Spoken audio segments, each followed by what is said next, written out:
Welcome to the Cheating Secrets channel. Sunny Throckmorton, Casey Kelly, and my heart stops like the setting sun when I think about what I wish I had done. Oh, the last goodbye is the hardest thing to say. That's when the cowboy rides away. When Kiki and I started dating, she made sure I was present at all her family gatherings. At that time, her grandparents were still alive, and they ruled the household. Kiki's father had 2 older brothers and 1 younger sister. Kiki's mother was the only child in her family, so her maternal grandparents were very fond of Kiki and her brother. These gatherings were always filled with aunts, uncles, brothers, sisters, and their distant relatives. Since Kiki seemed to be in love with me, I got acquainted with her entire family tree. Mostly, they were friendly, but some had their doubts. "What do you do for a living, Ryan?" Kiki's Uncle John asked as about a dozen adults gathered around one of the food counters. "I'm a dispatcher assistant. I help schedule the movement of trucks." This didn't impress any of them, but I carried myself with enough confidence and said it was a good job for me. I truly believed that.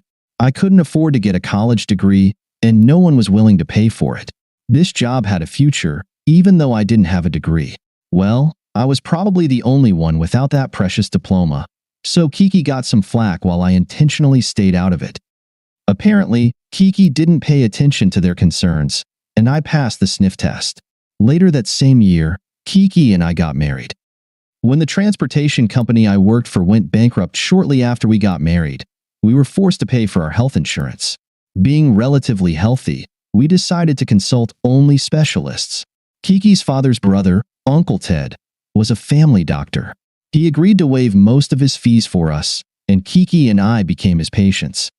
According to Ted, we lived in a big city. His practice was in a town with a population of about 6,000 people, 50 kilometers from us. The population of our city was rapidly approaching 50,000. Ted's office was solely owned by him. He didn't believe in joining forces with others. I don't know the exact number, but he employed at least a few people. During the first 2 years of our marriage, I think I saw Ted only once when I got a strep infection. I received a penicillin shot in the buttock. There were a few other visits for checkups and blood tests, but nothing serious. Kiki saw Ted a few times until she became pregnant. Ted refused to deliver the baby, citing that malpractice insurance was astronomically expensive. Instead, he recommended a specialist in our city. We had previously agreed to wait before starting a family, but for some reason, Kiki's birth control pills didn't work. Uncle Ted brushed it off, saying that they are unreliable. Thus, Nathan, my eldest son, was born right after our 3rd anniversary. 2 years later, I was holding Ginger in my arms. I think the female doctor did a very good job. Let's face it, if Kiki liked her, so did I. Hardly any man has an idea of what it's like to be pregnant and to give birth with all the screaming. The 100-kilometer round trip to visit Ted with sick children didn't last long. We started going to healthcare providers closer to home in emergencies. Life was good. I was climbing the career ladder and was now supervising 5 employees. Kiki returned to work part-time when Ginger started preschool. My job as a manager included health benefits, which really helped reduce our personal expenses. Even though we stopped using Ted's services, we were still saddened when he passed away from a heart attack. At the gathering after the funeral, Ted's widow handed me several envelopes. "These are copies of your medical records from Ted's practice. We wanted to make sure that each of his patients received their records. Don't worry, I didn't peek." The envelopes were sealed quite securely. I hadn't visited Ted in several years, at least not for myself, but I had taken the kids a few times. I just didn't get sick. Kiki's envelope was much thicker because she still went to him for her annual checkups and other similar visits. Ginger's and Nathan's envelopes were thin, as they had only visited him a few times. To avoid losing them, I went and put them in the trunk of our car. A few days later, I opened my trunk to put in some boxes with work-related items. After loading the boxes, I brought the envelopes back into the house. I placed mine in my briefcase and took the other 3 envelopes to the kitchen. "Hey, Kiki, Ted's office wanted to make sure we all had copies of our medical records," I said, handing her the envelopes with Kiki's and the kids' records. Kiki's reaction wasn't exactly what I expected. I really couldn't understand what was wrong. Worried? That didn't make sense. I repeated what I had been told. Don't worry, I didn't peek. Another strange reaction followed, as Kiki's eyes were fixed on the envelopes, as if I had handed her a live grenade. She counted the 3 envelopes several times. Steeling herself, she counted to 3 again. Did you get yours too? Yes, I did. Dinner smells great. What are we having? Yes, roast, potatoes, and salad. Everything will be ready in about 30 minutes. I have a home office. Since some of the information on my computer is confidential, I always lock my office. This also meant I was responsible for keeping it tidy. That's life. The next 20 minutes were spent responding to emails. When I sat down for dinner, Kiki's eyes were red. I had to pull Ginger and Nathan away from the TV. Why were you crying?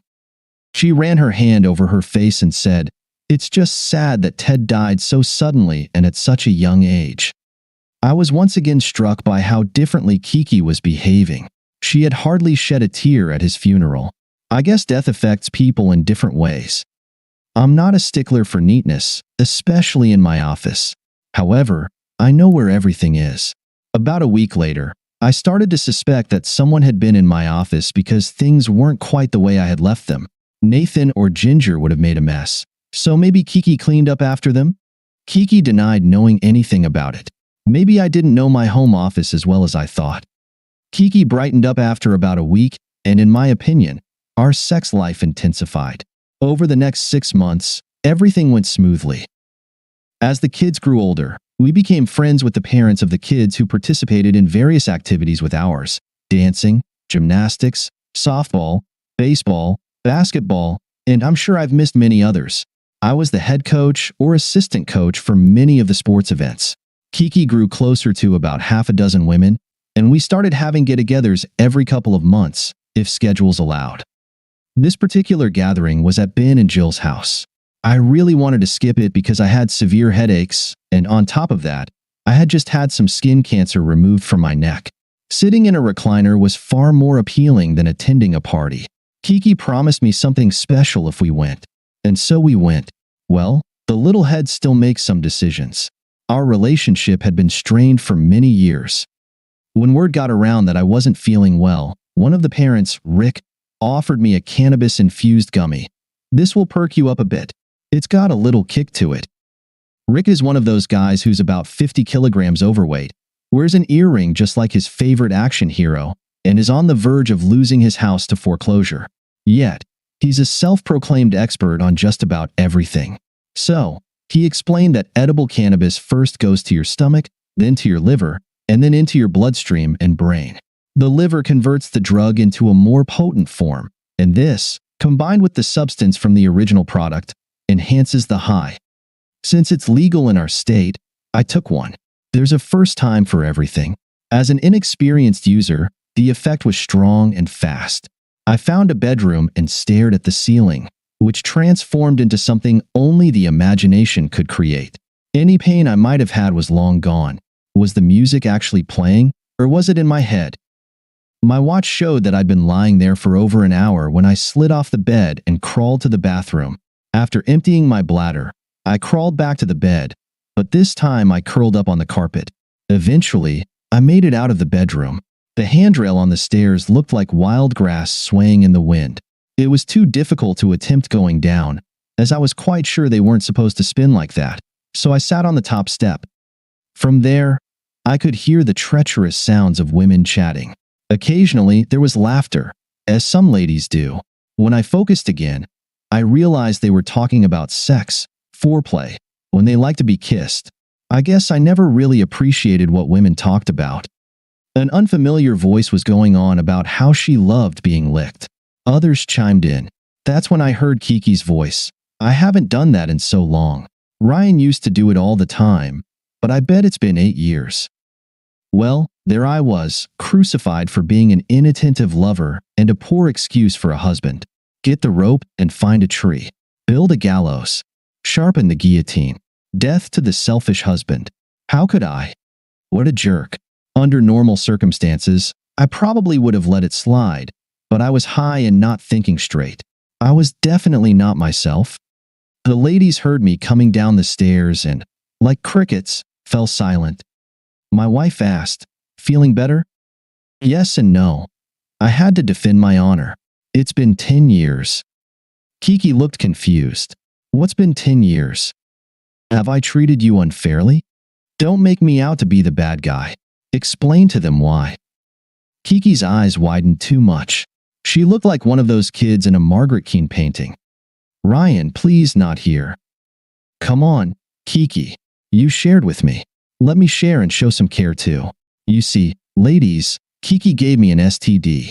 It happened before we had kids, but I only found out about it 10 years ago. 7 years after the fact. No, I wouldn't have agreed to a divorce after I found out. No, I didn't know who she was with back then. Hell, for all I know, she's entertaining your husbands on the side. Every time I see her flirting with a guy, I wonder if she's sleeping with him. When you're constantly lied to, your mind creates all sorts of scenarios. No, that's not true. Kiki cried out, covering her face with her hands. She was crying as I spoke. The frightened looks from the women told me they were still planning my swift and painful execution. Jill, the hostess, scolded me. Ryan, I think that's enough. Oh, come on, Jill. I'm not lying. 17 years ago, she cheated on me. 17 years ago, she started lying. 17 years ago, she decided to fool me. For 17 years, she's been forced to lie to me. It never happened? 17 years. Well, we stayed together despite everything because divorce is always against the fathers. Just to be sure, I did a DNA test on my kids. They're mine. But in any case, I'll take my chances with sex without a condom, but I'll never, ever go down on her. All the ladies glared at me, but I held back my smirk. God, I was so relieved to finally get that off my chest. For 10 years, I carried that burden, always watching for signs of infidelity. I can't say I ever really believed Kiki was still cheating, but then again, I missed all the signs 17 years ago, so my track record sucks. Thanks for letting me get that off my chest. I'll leave you ladies to get back to your talk, I said as I walked toward the backyard, where the music wasn't playing. Damn, I'm still high. 10 years ago, Ted's envelope with my medical records sat in my briefcase for several days before I tossed it into my mailbox. Eventually, it ended up on top of the mailbox pile because I always felt I had more urgent things to do. Besides, there were no surprises in it, right? It took 6 months before I finally worked up the nerve to open it. I was sitting in my home office on hold, listening to a recorded message about how much they valued my business. Every minute or so, I was reminded of how important I was to them. This gave me time to tidy up my desk and clear out my inbox. When I got to Ted's envelope, I casually opened it. Each page listed 2 or 3 office visits. Pretty dull stuff, and sometimes it was hard to read his handwriting. But then there was this: prescribed doxycycline, 2 capsules with breakfast, and 2 with dinner daily for a week for chlamydia. I was confused. I thought chlamydia was a sexually transmitted disease. I had never had a sexually transmitted disease, and I hadn't done anything that would have made me worry about contracting one. So, I looked it up online. It is a sexually transmitted disease. The problem was, no one had ever told me I had chlamydia. Judging by the date, it was a month after our second anniversary, before we had kids. After reviewing Ted's records, I realized I hadn't been to see him at that time. During all my office visits, my weight and blood pressure were measured. Then some memories started to surface. I remembered getting a call from his office. They said Kiki had an infection and prescribed something for me just as a precaution. I was too busy with work to think much of it. A week later, the pills were gone, and I never felt sick. My simmering rage was interrupted by the fact that my long-delayed call was finally answered. Despite being a bit distracted, I resolved my work issue. The next step was to ask my secretary to hold all my calls. Returning to my online search, I learned all about the symptoms and timeline of the disease's progression. Kiki had contracted it during our second anniversary cruise, give or take a week. It was a small cruise, just a trip around the Gulf of Mexico, but we drank quite a bit. Kiki danced a lot, and we had great sex the whole time. Other memories reminded me that the great sex resumed around the same time I took that medication. A month of really good sex resulted in Kiki getting pregnant with Nathan. That wasn't the time we had planned to start a family, but I never questioned why the birth control pills didn't work. Kiki thought it was because of the medication she was taking. The internet confirmed that doxycycline can affect the efficacy of birth control pills. Just great. My family was conceived because Kiki couldn't keep her legs closed. Damn it. Was Nathan even mine? Damn it. What about Ginger? I had no idea what to do. It was tearing me apart inside. Ted and Kiki had conspired to hide Kiki's STD from me. Who infected her? I felt like I was going to be sick. Was she raped? Was she still seeing someone? Did she hold on to fond memories of illicit sex and keep it a secret? I had muted my mobile phone, so I didn't notice I'd missed a call from Kiki. Glancing at the wall clock, I saw that it was nearly 7:30 p.m. I usually got home by 6. An hour ago, she had sent a message. Where are you? I replied, sorry, lost track of time. I'll be home soon. During the 2 weeks it took to get the results of my secret DNA test, everything went haywire. Fortunately, I'm the biological father of both Nathan and Ginger. During those 2 weeks, I delved into the strange divorce laws that apply to men. No fault? Seriously? It's her fault. She's the one messing around, and I'm the one who'll get screwed. Knowing Kiki's history of lying and hiding facts, I wasn't going to waste time demanding truthful answers. I became withdrawn and sullen. Even if I didn't file for divorce, Kiki could have filed at any time, and I'd still end up being a part-time father to Nathan and Ginger. My depression kept growing, draining the life out of me. My boss sent me to HR for a referral to a psychologist. Did I open up to the counselor? Not really. I just told him that my wife had cheated on me, and I didn't want to lose my kids. His response? Medication. It helped to some extent, but not nearly enough. You can call me a coward, but staying together was a lot cheaper. My depression lasted for months. The only refuge I had was playing with my kids, who were the only reason I stayed in the marriage. Kiki didn't pressure me, but there were changes in our family life. I stopped trying to go the extra mile. Volunteering for overtime became a thing of the past. Instead, I became a kids coach, an assistant coach, or just a big fan to fill my free time. My life was driven by the desire to be a full-time father to my kids, not some weekend stranger. When managing sports activities with 2 kids became overwhelming, I cut my workweek down to the minimum needed to maintain health insurance benefits. This allowed me to take on more coaching duties. Kiki didn't like the loss of income. I ignored her complaints. We made ends meet, but we struggled to save for a rainy day. Kiki would sometimes ask me if everything was okay, and I would lie to her, saying that it was. She knew that something had changed in our relationship, but neither of us wanted to talk about it. Of course, Kiki could have opted out at any moment, but she never did, even though it was clear that we were no longer the loving couple we once were. The barbecue today felt less festive to me. The ladies had returned, but Jill and Kiki were still missing. When the crowd dwindled to just a few people, I went looking for them. Apparently, Jill and Kiki were locked in the master bedroom. I asked Ben to pass along the message that I was heading home. Ben relayed to me, Jill says Kiki is staying with us tonight. She also had a few unkind things to say about you. What happened, man? Kiki's past caught up with her tonight. I really bit her in the ass. I was high at the time, and I probably should have kept my mouth shut. Well, it's all out in the open now. Great party, Ben. I'm heading out. Don't worry, I'm not driving. At that moment, I really wasn't very high anymore, and, surprisingly, I didn't feel guilty about what I'd done. 10 years ago, my soul had been torn apart, and I had come to terms with my life and marriage. I think Kiki got a taste of what I had gone through. Both kids were home, engrossed in their phones. They mumbled that they were glad I was back. Eventually, everyone went to their rooms. When dawn broke, I was alone in my bed. There were no signs that Kiki had come home. My first cannabis gummy was long gone. Jill left a message, "You're a real jerk. Kiki will be back home after lunch." With 2 active kids, I didn't have to worry about them since they had their own activities. A day off from sports meant they could spend time with their friends.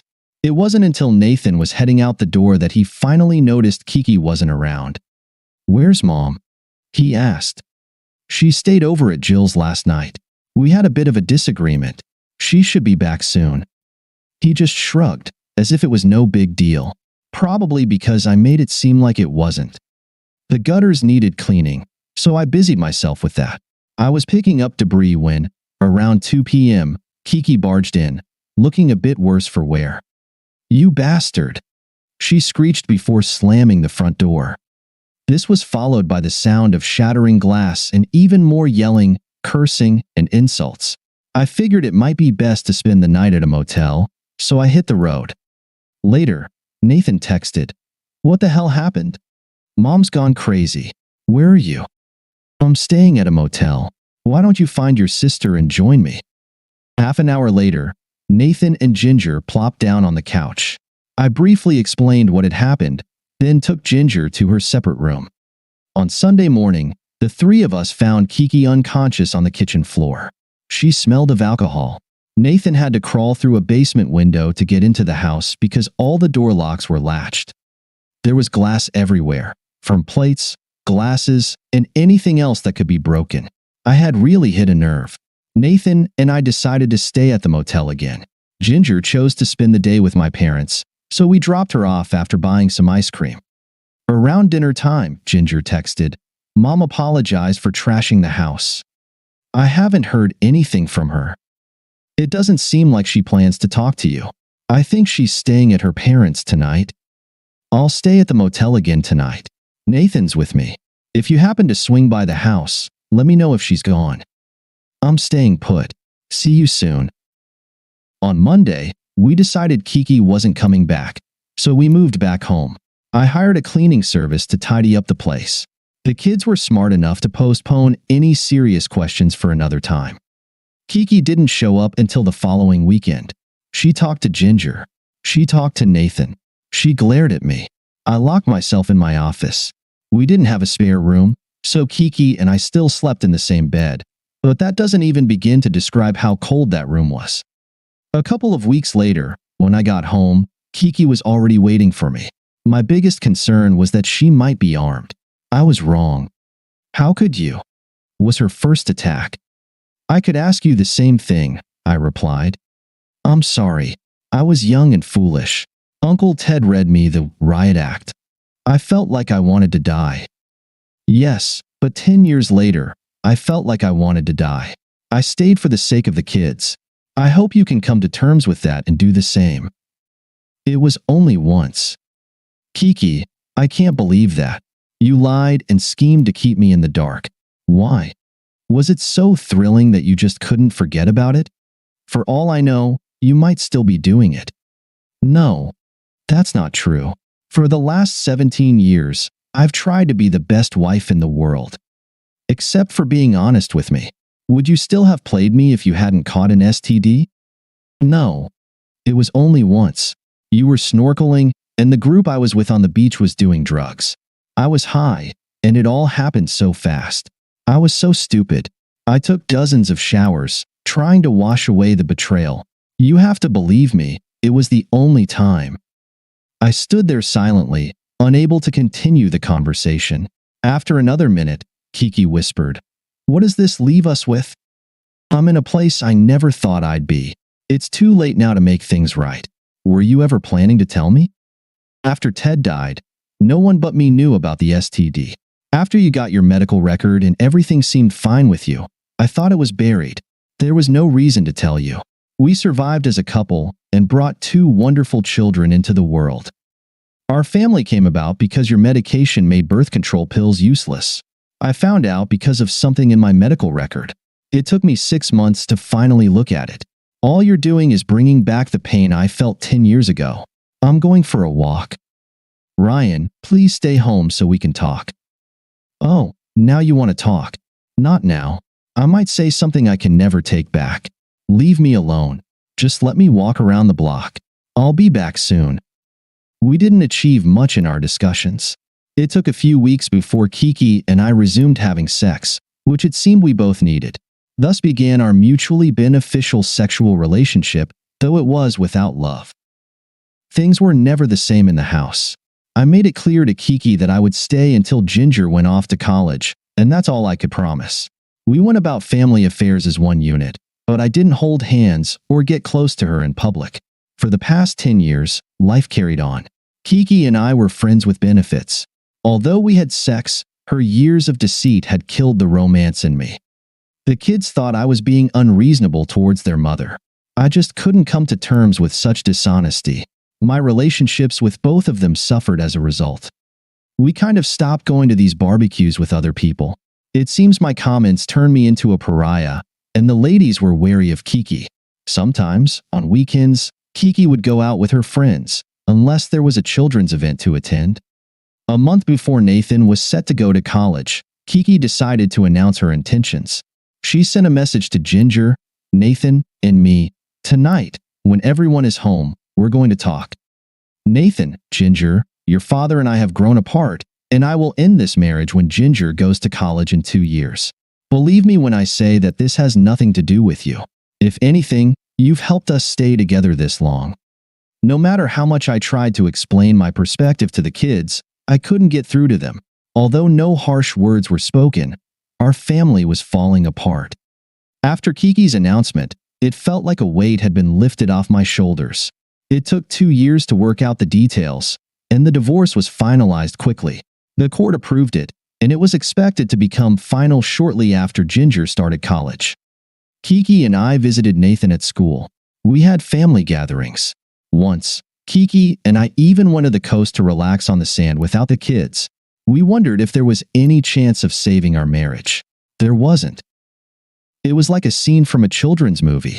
Tearful parents saying goodbye to their youngest daughter as she heads off to her first year of college. Ginger pleaded with Kiki, "Please? I've made my decision. This is how it has to be." "I'm sorry," her mother said. After a platonic hug from Ginger, I returned to the car alone. Kiki stayed with Ginger until the tears dried up. They talked, cried, and then talked some more. I listened to a preseason football game on the radio in the car. Kiki and I didn't stop on the drive home. We barely spoke. When I placed the keys on the kitchen table, Kiki went upstairs to finish packing her things. It was sad. I was barely holding back tears. She pushed me away, unwilling to honestly address the problem. I drove her and the kids away because I couldn't forgive and forget. As much as I missed her, I also needed to start a new chapter in my life. Our time together had started like a blazing fire. Thank you for listening until the end. See you in the next episode of Cheating Secrets. Take care of yourself and your loved ones. Goodbye.